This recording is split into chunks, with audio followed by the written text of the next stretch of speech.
Hi, I'm Kelly Day, mixed media painter from Colorado, and today I'm going to show you 4 ways to add texture to your paintings. I've created a little butterfly here with some acrylic paints and scratched some designs into it. And let's just say that I wanted to paint this butterfly flying in front of a concrete wall. And so I wanted to give a little texture to the paint. What are some ways we can do that? The first is with a product called fiber paste. Fiber paste has literally natural fibers in it that create a texture when you mix it with paint that looks pretty similar to when it dries to how you put it on. So I'm going to mix a little bit of this fiber paste, and some people prefer to put it on with a palette knife. You can see it's pretty thick and airy and has lots of great fiber texture in it. So I'm going to put a drop of fluid paint in it to give it some color. The fiber paste will give your color just a little bit of a white hue to it. Okay, so when you paint it on, you can see the fiber textures in the paint, and it'll dry pretty much just like you're seeing it here. The other wonderful thing about fiber paste is it's great for mixed media because you can draw on top of it or paint on top of it. You could draw on top of it with charcoal, pastel, or even pencil. So the other thing you can do if you want to smooth out some of the texture is run a palette knife over the top when you're done.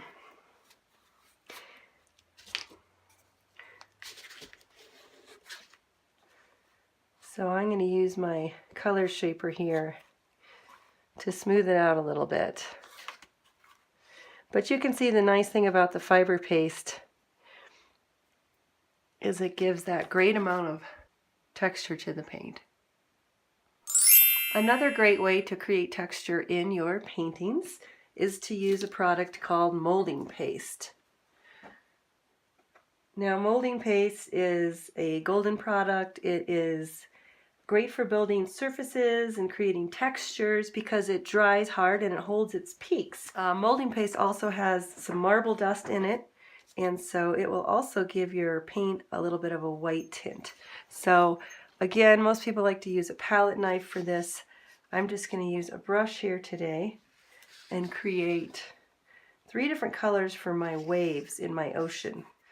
I've got some fluid paints. This is actually a high flow indigo. I'm just going to put a drop. You really don't need much, and I'm going to create some waves with it.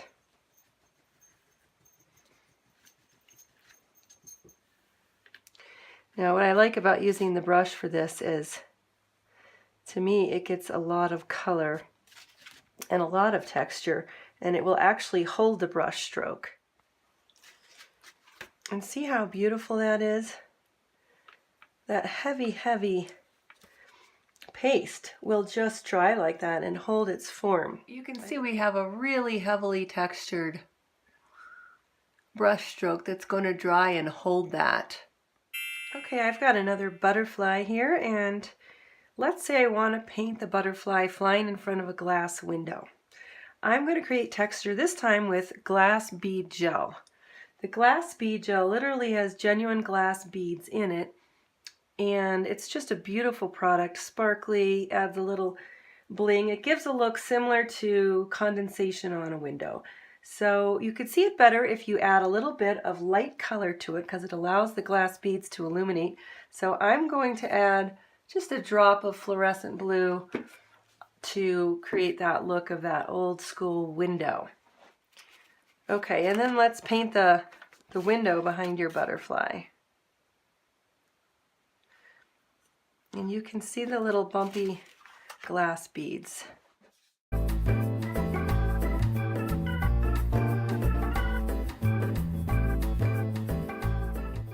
To smooth this out so it looks like a butterfly flying in front of a window.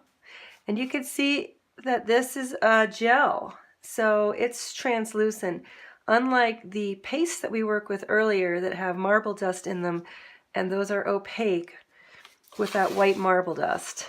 Okay, so you can see our sparkly, lovely glass beads. This butterfly is also done in iridescent paint, and so you can see how lovely that is when you turn it in the light.